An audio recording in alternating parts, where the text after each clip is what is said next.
guys, I'm with Czech Effects, and I feel so privileged to be with him on this video. Like it's our second video, right?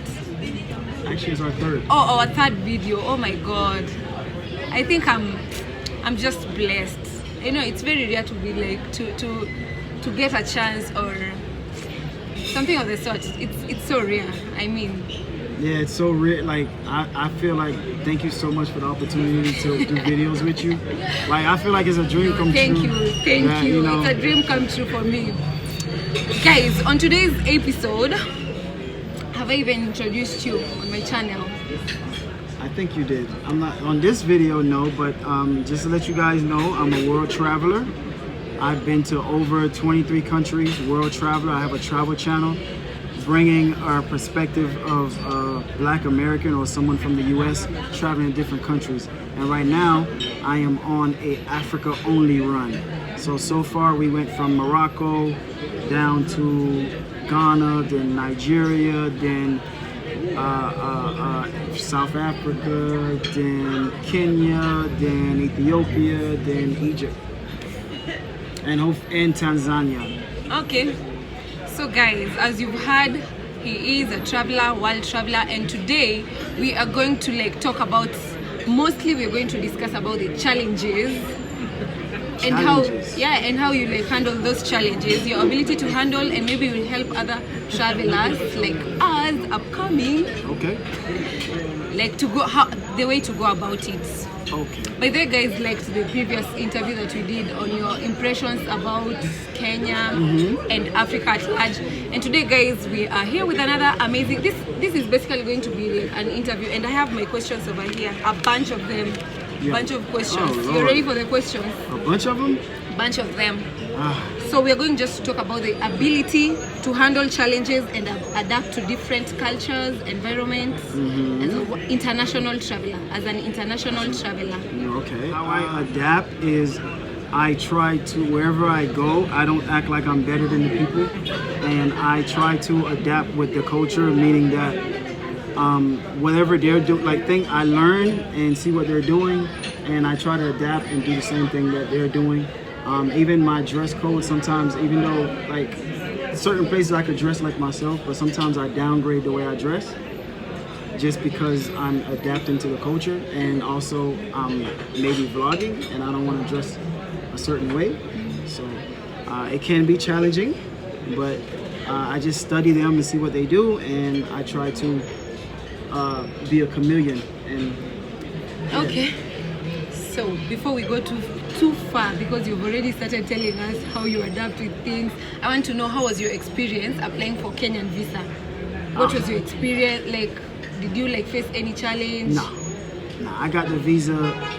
They say the visa takes like 5-6 days. I got it in 3 days. 3 days. Kenyan visa. Kenyan visa, 3 days.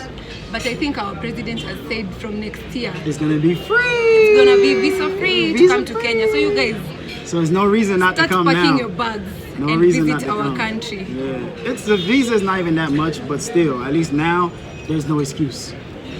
Okay, besides that, have you ever experienced like flights being cancelled or losing your luggages, not only in Kenya, Africa, or even other countries that you've traveled to? Like cancellation, delays, losing your bags, maybe, stuff like that. Thank God I have never lose my bags traveling. Never. Knock on wood. You know what knock on wood means, right? It's like when you say something and you don't want it to happen, you don't want to jinx yourself, so you knock on wood.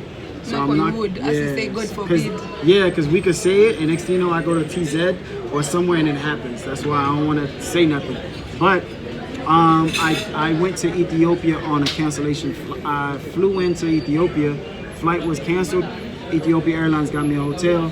I spent 2 days in Ethiopia, so it was actually enjoyable. That was one flight cancellation. The other challenge was, it wasn't a cancellation, but to fly to certain countries. I was going to Ghana, and in Ghana, I went to the airport to go to Ghana, and from Ghana I was planning to go to Kenya. No, actually Egypt.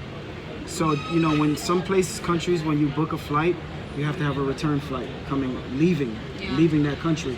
So Before or after? after, you have to have, like, if you're coming into Ghana, you have to show proof you're leaving. Oh, you have to have like the ticket Leaving. of going back. Right. Okay. And I had a ticket going to Egypt. Not From Ghana, you want to go to Egypt now.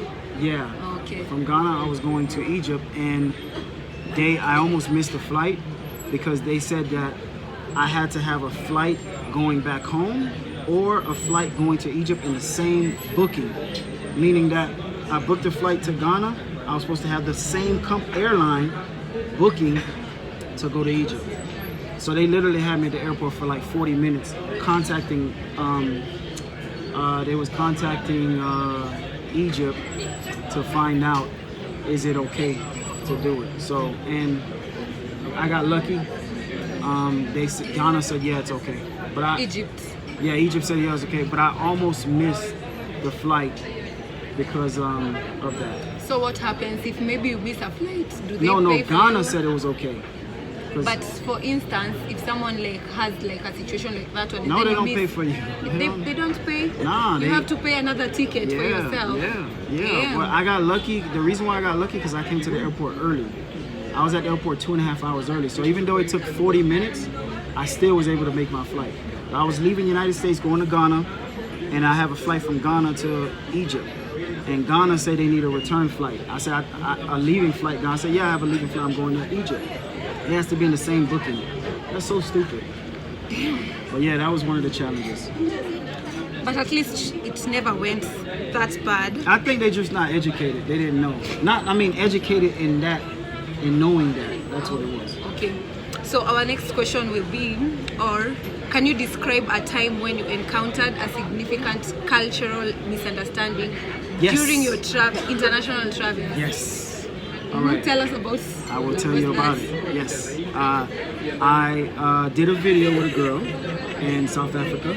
She's not even Zulu. She's not Zulu. She's Lesotho. Lesotho. She's Lesotho. She's not Zulu. But we went to a Zulu place to have. It's like choma. Nyama choma. No, it's not nama choma. They don't call it nama choma, but it's choma. Meat. It's like nama choma, but they don't call it nama choma. This is South Africa, not Kenya. So they give you a wood with fruit with all the meat, or it could be cow tongue, liver, beef, whatever, with a knife and a fork. When they place the food, you eat, right? Yeah. You eat, I eat, we eat together. Yeah. In the culture, the Zulu culture, the women don't cut the meat.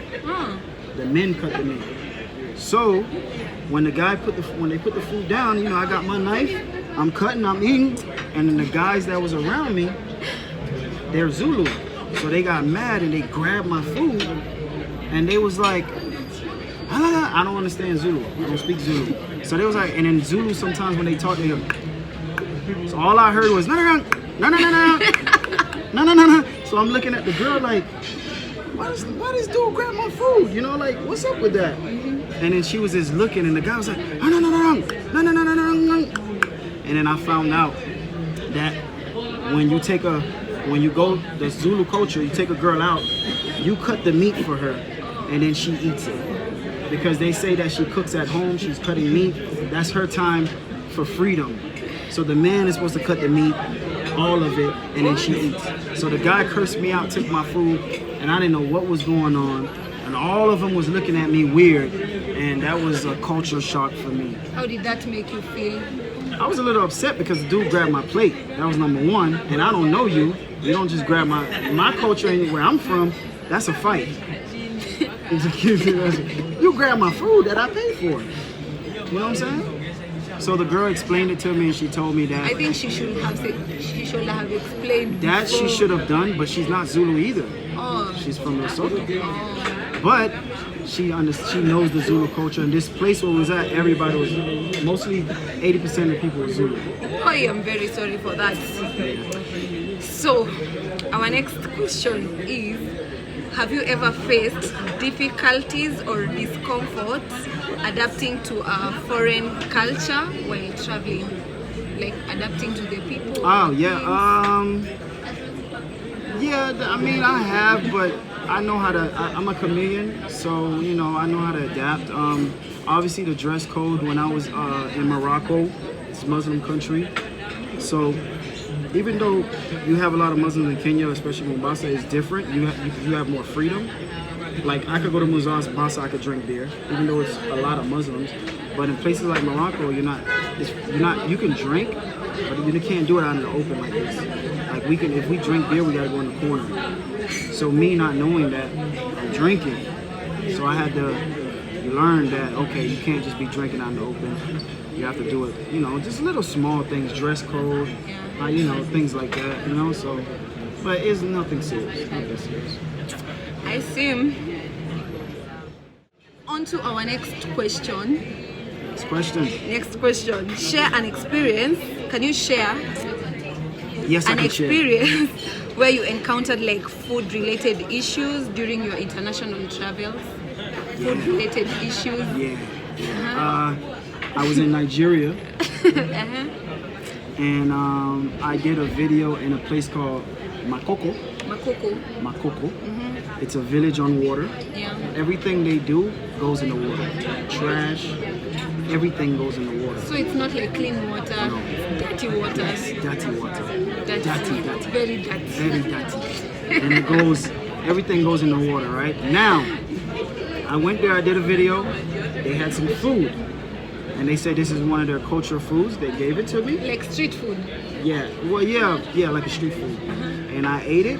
I really didn't like it, but I didn't want to show them that I don't like it. So I take a bite, another bite. When they're not looking, I put it in my pocket, so nobody can see me throwing it away. That's disrespect. Like you put in your mouth, then you remove it? No. I ate it. Oh, you ate. But when I see I didn't like it, I looked around, make sure people wasn't looking, and I put it in my pocket. Because I think it's disrespectful for me to throw it away. Yeah. And it's a impoverished area. After that, I don't know if it was that or something I had the day before. After that, I'm doing the video, my stomach feels very funny. I don't know what it is. I'm ready to go home. So on the ride home, every time I hit a bump, I feel bad. And when I got home, it was coming out on both this and yeah. Just imagine and then. So and then I was sick for 3 days. Like every time I eat, I would throw up, and it got so bad that when I don't eat nothing, I still have to. But there's nothing there, so I have to find something to eat just to. And it happened 3 days, and I even lost weight and everything. But at the end of the day, after it happened, my system was so clean that my face changed, everything changed, my skin got better, so it kind of cleared my system, cleaned my system. Is there any food that you've tried that you think you'll never ever try again? That food? Yeah, I don't know what it is, but I'm never trying that again. Only that one? What else I'm not trying again? That's the only thing I can think of right now. Okay. Yeah, I did the intestines things that y'all have with the stuff inside of it, matumbo. I did that, but I would never do matumbo. No, that is motura. That is not matumbo, Matura, yeah. I would never do matura in a place that it doesn't even look sanitized. It has to be a sanitized place. But you know accredited place. You know, motura that slaps, like the yummiest motura is the one that you find in the street where it looks That is the one that slaps. But the problem is, people from other countries, our tolerance level is not as strong as people from the country. So they can do something or eat something and they're okay, but when we eat it, we have a problem. So how do you choose like the food you want to eat and the one that you will not eat? I pay attention to the place. I try to get a place that's accredited. I look at the sanitary. I pay attention to make sure the guy has on gloves. It's a clean location, and that's how I choose. And I don't just eat anything no more. Like, what's this? I don't know. Let me try it. No. I don't do it. I see. That's But nice. snails, I had snails, and I'm not eating that. Snails. In Morocco. I'll never try even They snail. boil I don't snails. think I can try. I know. Yeah. So moving on. Next question. Have you ever encountered a situation where you had to deal have you ever encountered a situation where you had to deal with difficulty or culturally insensitive colleagues, like people or clients during your international travel? I think before you started this video, we was talking about it already, right? So I'm not gonna say where. Yeah, you don't have to say where, but just talk about it. You know, some places you go, people are not as their hygienes is not up to par like yours or mine. So some people, like a person can have bad hygienes and Bad hygiene. And they're you offer like I can't say too much. Bad hygienes was a problem. Bad hygiene was the problem. I just can't say too much. You guys know why, because I'm not trying to call nobody out. Okay. No, Bad if I say more, then that person could possibly know. I understand. So, moving swiftly, guys. I hope you guys are learning some things from our international traveler here. I think from all those stories you've told me, eating food is what I'll be more and most careful with. Imagine having stomach aches and you have to go and vlog. You didn't vlog for 3 days. I didn't vlog for 3 days, and then while I was feeling the stomach ache, I'm in the village and the little kids, they're drawing me on a piece of paper the whole time my stomach hurt and I'm ready to go. So I could, and then during the time I'm in the cab, the car, the ride home, I'm praying that we get home so I don't in the car.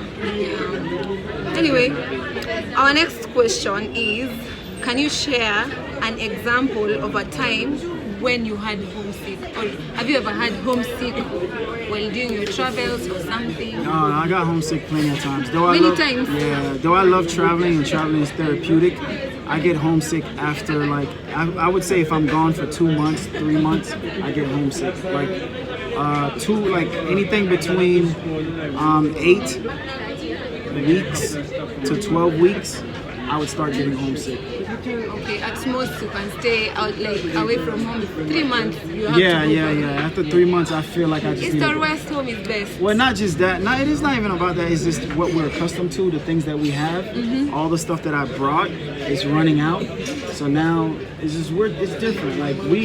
Back home, when we go to a restaurant, you ask for water. They don't even ask you if you want it cold. They automatically give it to you cold. Automatic. It's not a question. When you get juice or whatever, they automatically give you ice. So when you have homesick, how do you deal with it? You call your family, people at home? I go home. You go home. Yeah. And if you've arrived immediately and you have homesick, you just go back home? Oh no, I never arrive immediately and have some homesick. Never. Because when I arrive, I'm having fun and I'm liking the environment. I'm having a good time. Then after 2 months or 3 months, then that's when I'm like, man, I'm ready to go home. I'm ready.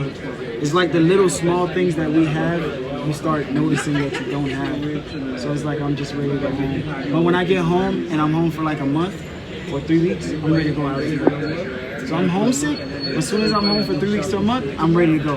It's like a kid who is in school and you can't wait for school to be finished because you're tired of going to school, and then when school is done after 3 weeks, you're ready to go back to school to be around your friends and stuff.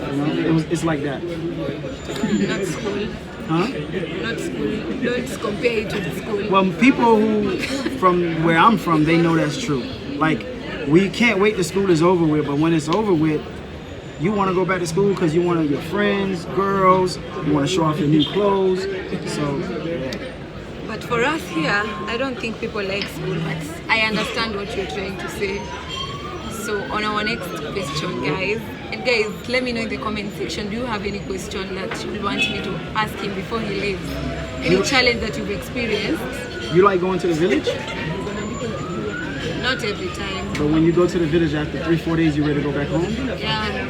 Perfect example. You like going to the village. Oh, I'm going to the village. But then after a couple days in the village, you ready to come back. Yeah. Because you just, I'm like, all right, that's how it is. That's a better example. Yeah. All right, let's do it. Our second last question. We are almost finishing. Have you ever been in a situation where you struggled to communicate due to language barriers during your international travels? If yes, how did you handle that? Let me see where I have been. Language barrier. Yes, yeah, I understand the question clearly. Clearly. I would say Morocco. Which language do they speak? Arabic. Yeah, but they speak French. French is the national language, but certain places you go, they might not speak French, or they speak French with a dialect that's hard to understand. So Morocco would probably be the only place, I think, because I speak Spanish, I speak Portuguese.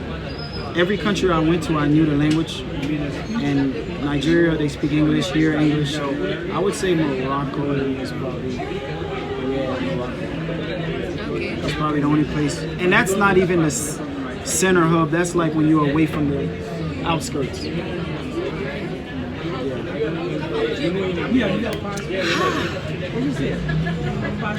How did you adapt to that?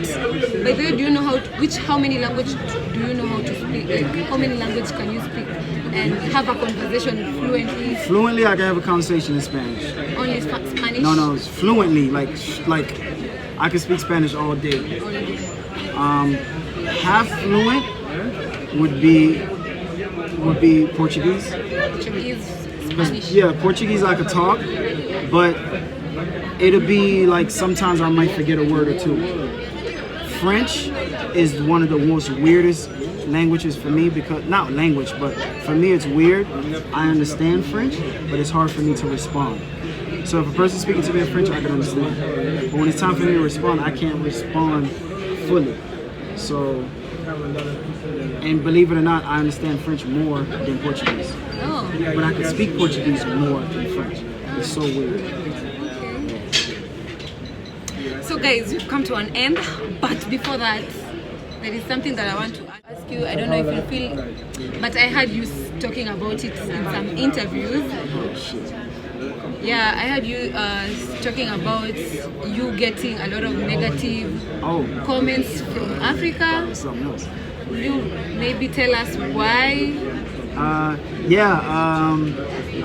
Like when I was in these other countries, I did an interview.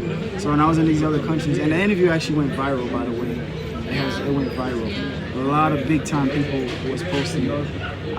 When I first came to Africa, all the, like, when I'm in other countries, like, and I go somewhere, let's just say it's some dirt on the ground. No one says nothing, or the beach is not as clean. No one says anything. But as soon as you're in Africa, they're finding any little thing to talk about. Any little thing they're finding out to talk about. So I got a lot of negative comments about, oh, look at this place, look at that. Oh, this place looks so trashy. But when I'm in Costa Rica, they don't say that if I'm in a trashy place. And obviously I've been to favelas, slums. They don't say as much negative in the slums in Central America, South America, opposed to Africa. So that was one of the things I was kind of upset with, is all the negative comments. It's like they're looking for something to talk about. But you always keep it positive. I try my best. Yeah. I try my best. Thank you for gracing my channel. Thank you for answering my questions. And maybe if people ask more questions. Guys, I'm so blessed that I got to she got to interview me, NikolineG. NikolineG has got to, I'm like, oh my God, this is like, wow. So I'm just grateful to be here. Thank you for even giving me the opportunity. No, thank you for giving me an opportunity to like interview you after like we did another video about our country, like our town, Nairobi. Yeah, the impression videos. Guys, if you haven't watched that video, please just check it. It's like a few videos before this one. And also, if you haven't subscribed to this channel, make sure you're subscribed and join Team G. Yay! Make sure you're subscribed, and always remember, guys, in a world where you could be anything, you could be anything in the world. Just be kind. I told you. You forgot about that. But yeah, guys, that's please, our slogan the here. 5,000, please subscribe to me too. I'm trying to grow. I'm trying my best to at least grow my channel the best way I can. my channel. The best way. So guys, in our way you could be anything, just be kind. It doesn't cost you anything, just be kind. Until next time, stay curious for my next upload. Bye. Bye. Bye. Check out the outfit.